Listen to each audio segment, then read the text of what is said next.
भाषण देकर लोगों को भड़काया और आप ही के कहने पर आपके लोगों ने बाबरी मस्जिद को तोड़ दिया। मस्जिद? कौन सी मस्जिद? वहां पे तो राम मंदिर था, भगवान श्री राम का जन्म स्थान। आपको कैसे पता कि राम लल्ला वहीं पर पैदा हुए थे? नहीं तो पाकिस्तान में पैदा हुए थे, कराची या लाहौर में। Silence please. अभी पहले के टाइम में बर्थ सर्टिफिकेट तो मिलता नहीं था जो मैं आपको लाके दिखाता। ये देखिए sir, this is the date of birth, sir this is the place of birth. अरे हिंदुस्तान की जनता ने मुझे बताया है, उनकी आस्था ने बताया है, उनकी भावना है कि राम लल्ला वहीं पैदा हुए थे। वकील साहब, आप मुझे एक बात बताएंगे? क्या? आपको पता है कि बाबर कहाँ पैदा हुए थे? मुझे नहीं पता। नहीं पता ना? मुझे पता था, मैं बताता हूं। बाबर अभी के उज्बेकिस्तान में पैदा हुए थे। तो क्या ये आपका उज्बेकिस्तान अयोध्या में है क्या? देखिए, मैं इसमें नहीं पढ़ना चाहता, लेकिन कुछ लोगों की भावना उस ढांचे से भी जुड़ी हुई थी जिसको आपके लोगों ने तोड़ दिया। नहीं नहीं नहीं नहीं नहीं, तोड़ा नहीं, हमने उसको वहां से साफ किया है। मतलब मस्जिद का ढांचा गिराकर भी आपने कोई गलती नहीं की? मैं तो उस वक्त पे वहां मौजूद नहीं था, और जो आप इल्जाम लगा रहे हैं वो तो मेरे लोगों पर ही लगा रहे हैं ना। आप मेरे लोगों पे इल्जाम लगाएंगे और मैं चुप रहूंगा, ऐसे कैसे हो सकता है? मैं अपने लोगों के लिए जीता हूं, उनको तो छोड़ भी नहीं सकता ना। वहां जो कुछ भी हुआ हमने कुछ नहीं किया, बल्कि जिन आक्रमणकारी शक्तियों द्वारा जो जुल्म हुआ था हमने उसे तोड़ा है। उन्होंने की हुई गलती को हमने अभी सुधारा है। Order order. इसे ही केवल मस्जिद गिराने में ही नहीं बल्कि बंबई में हुए बंबई नहीं, दंगों, मुंबई। वही बॉम्बे में हुए मुंबई। दंगों, मुंबई में हुए दंगों में भी आपका हाथ था। हाथ नहीं पाँव था। क्या मतलब? जहां जहां लोग दंगों से पीड़ित थे वहां खुद जाके उनका हाल देख के आया हूं मैं। बेशुमार कत्ल करने के बाद भी लोग खुलेआम सड़कों पे घूम रहे थे। ऐसे में उनको काबू में रखने की सख्त जरूरत थी। लेकिन ये काम तो पुलिस का है। वही तो मैं भी कहता हूं कि पुलिस का है, लेकिन पुलिस तो सरकारी नौकर है। जब तक ऊपर से ऑर्डर नहीं आ गया तो क्या करेगी? और ऊपर के लोग ठंडे एसी में बैठकर अपनी कुर्सियां गर्म करते हैं, क्योंकि उनकी राजनीति ऐसे ही दंगों से चलती है। अगर इस देश में पुलिस को अपना काम करने के लिए छोड़ दिया जाए तो आधा घंटा भी नहीं लगेगा देश को दंगों से मुक्त करने के लिए।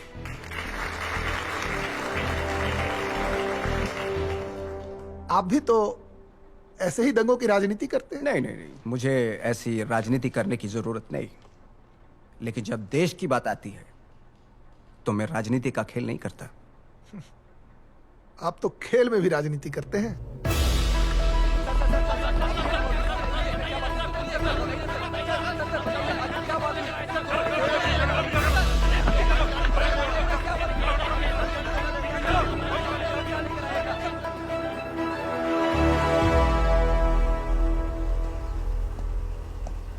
कोण?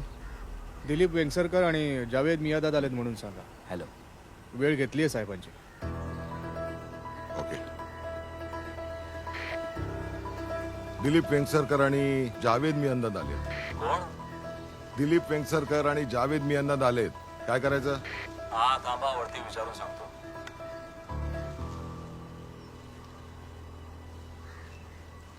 हा पाठवा त्यांना. हा ठीक आहे.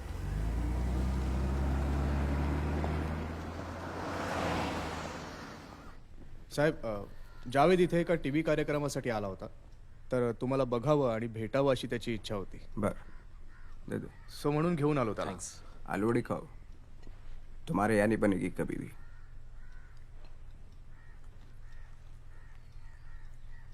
सर, मैंने आपके क्रिकेट के जुनून और जानकारी दोनों के बारे में बहुत सुना है.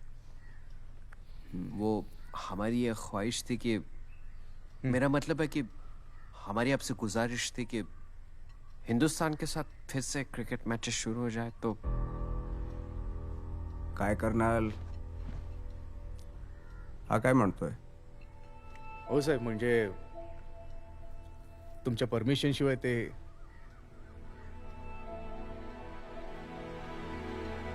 हाँ साहब, सोचिए अगर दोनों मुल्कों में फिर से क्रिकेट मैचेस शुरू हो जाए तो हालात और भी सुधरेंगे। बियर पियोगे?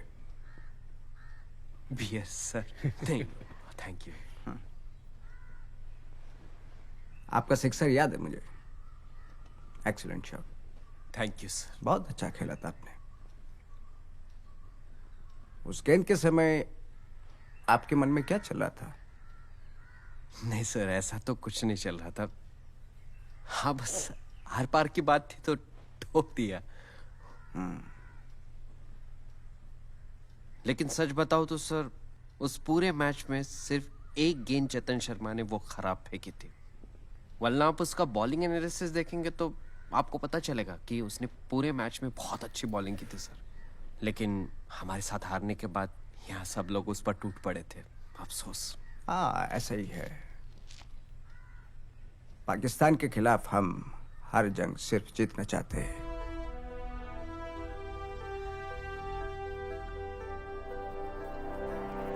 क्रिकेट ही एक ऐसा जरिया है जो दोनों मुल्कों में दोस्ती का पैगाम ला सकता है।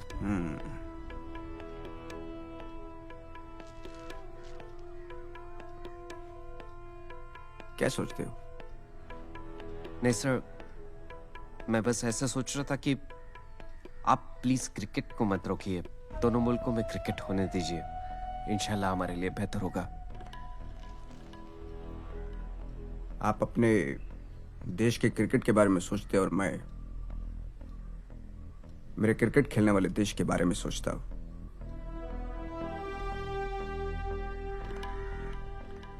एक बात और, आपकी बैटिंग इतनी भी अच्छी नहीं थी कि मैं सीमा पर शहीद हुए जवानों के परिवारों का दुख दर्द भूल सकूं।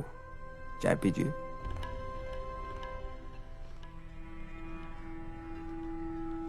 वैसे सर, इस सिलसिले में यहाँ की गवर्नमेंट भी आपसे बात करना चाहती है। खेल के लिए गवर्नमेंट की नहीं,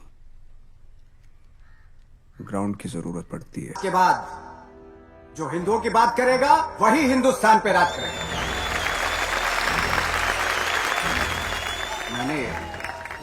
मैंने प्रमोद महाजन को बोला कि जब महाराष्ट्र में मराठी मानुस मराठी बन के वोट कर सकता है तो हिंदू लोग हिंदू बन के वोट क्यों नहीं कर सकते?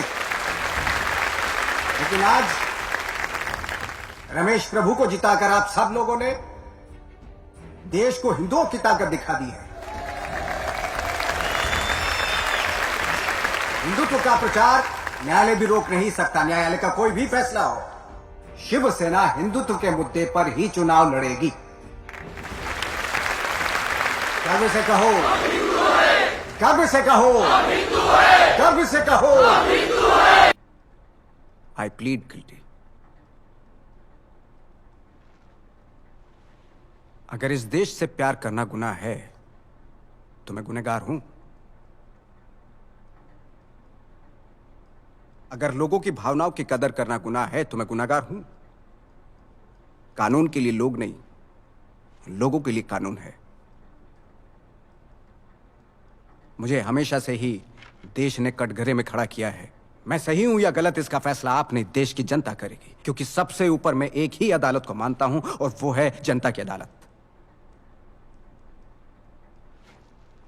आपके इस पूंजीवाद की वजह से जिन लोगों की रीढ़ की हड्डी पिस चुकी थी, मैंने उन्हें सीना तान के खड़ा रहना सिखाया। यह है मेरा गुनाह?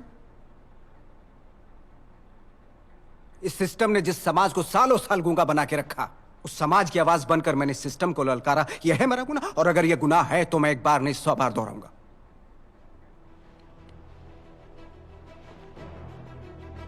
व्यवस्था में कुछ एक तय समय के बाद हथियार उठाना जरूरी बन जाता है।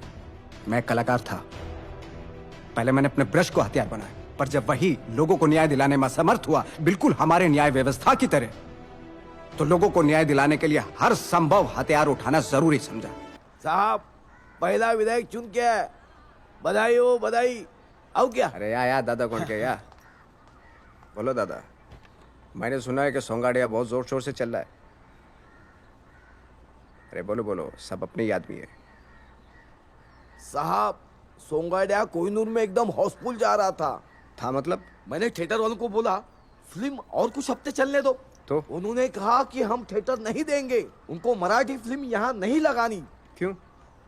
उन्हें हिंदी फिल्म लगानी है। तेरे मेरे सपने। मैं मंत्री लोग सभी लोगों के पास गया, लेकिन किसी की मदद नहीं मिली। हिंदी फिल्म की हीरोइन है ना, जब कपड़े उतारती है तो सब आगे आगे जाते हैं, हाँ, लेकिन मराठी फिल्म उतार दी, हाँ, तो कोई भी आगे नहीं आया। हाँ, हमारी मराठी फिल्म उतार दी उन्होंने। महाराष्ट्र में मराठी फिल्म नहीं तो क्या मद्रासी फिल्म लगेगी? अब आप भी कुछ करो बाला साहब।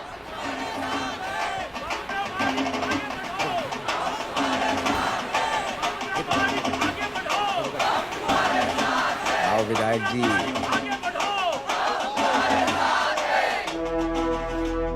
साहेब आशीर्वाद असू द्या।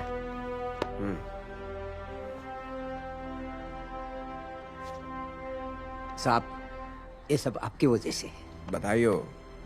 अभी ये हार बार उतारो, कोहिनूर थिएटर जाके आते हैं। कोहिनूर? कौन सा शो है? आज अपना ही शो है। इस देश में फिल्म इंडस्ट्री शुरू की एक मराठी आदमी ने, और आज हमारे ही मराठी फिल्म को थिएटर में जगह नहीं दी।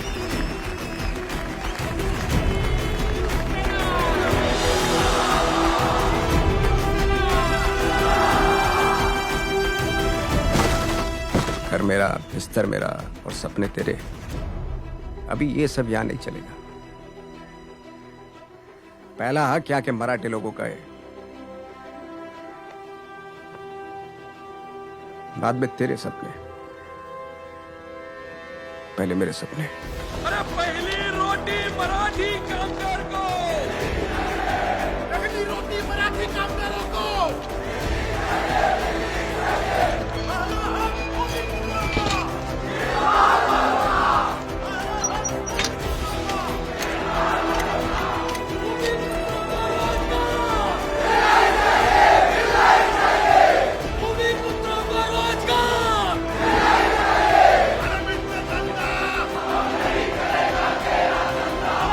बबन, पहली रोटी मराठी कामगारों को।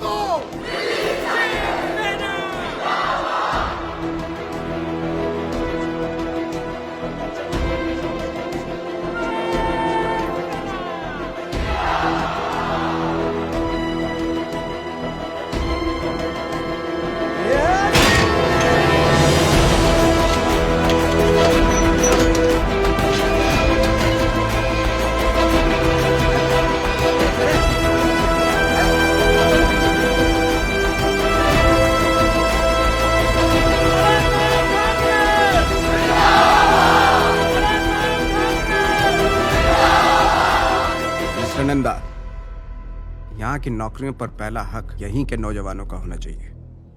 Yes, Mr. Thackeray, but that is not our central policy. Then change your policy, Mr. Nanda. मुझे तो रूल के हिसाब से चलना पड़ेगा। मिस्टर नंदा, तुम्हारे प्लेन्स जिन हवाओं में उड़ते हैं वो भले ही हवा तुम्हारी हो सकती है, लेकिन जिन रास्तों से होके तुम अपने घर जाते हो वो रास्ते मेरे हैं। आप मुझे धमकी दे रहे हैं? ये नहीं हो सकता।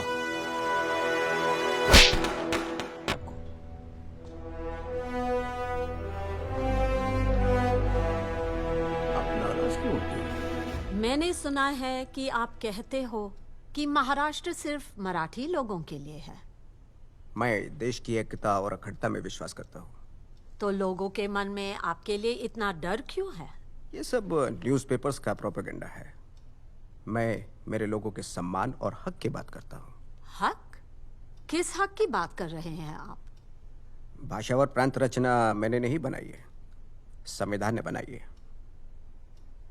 और जब यही इसी राज्य की बुनियाद है तो हमारे लोगों को सम्मान से जीने का अधिकार है, मगर ऐसा हुआ नहीं। तो मुझे ये मैडम, जब तक ये मीटिंग खत्म नहीं होती तब तक किसी को अंदर मत भेजना। Okay madam. हाँ, आप कह रहे थे? मैंने कभी भी राष्ट्र विरोधी वक्तव्य नहीं किया। महाराष्ट्र सिर्फ मराठी लोगों के लिए है, ऐसा स्टेटमेंट मेरे किसी लेख, कार्टून या भाषण में दिखाई दिया तो मैं खुद ही अपने संगठन को बंद कर दूंगा। जो भी महाराष्ट्र में सालों से रहते आ रहे हैं, मैं उन्हें मराठी ही मानता हूं। जैसे पंजाब में रहने वाला पंजाबी, बंगाल में बंगाली, अगर वही उसका जन्म स्थान है तो उसे उसके राज्य में नौकरी या शिक्षा में पहली प्राथमिकता मिलनी ही चाहिए। बस मैं जब भी कहता हूं कि जय हिंद जय महाराष्ट्र, तो जय हिंद पहले कहता हूं, जय महाराष्ट्र बाद में, क्योंकि मेरे लिए मेरा देश पहले है, राज्य बाद में। रुकिए जरा।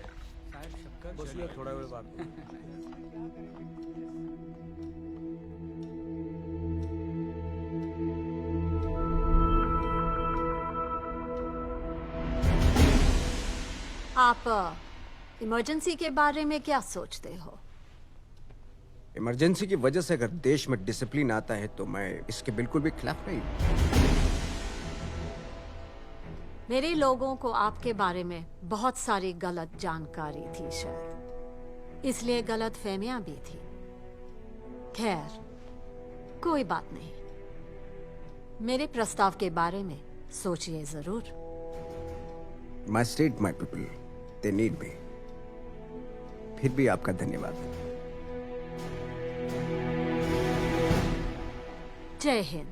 जय हिंद, जय महाराष्ट्र।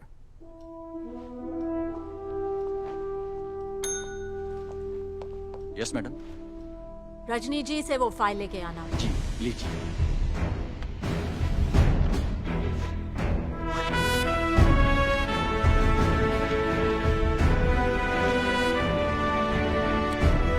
जिन जिन संगठनों पर बंदी लगाई है, उनमें से शिवसेना का नाम मैं हटा रही हूं। एक नई लिस्ट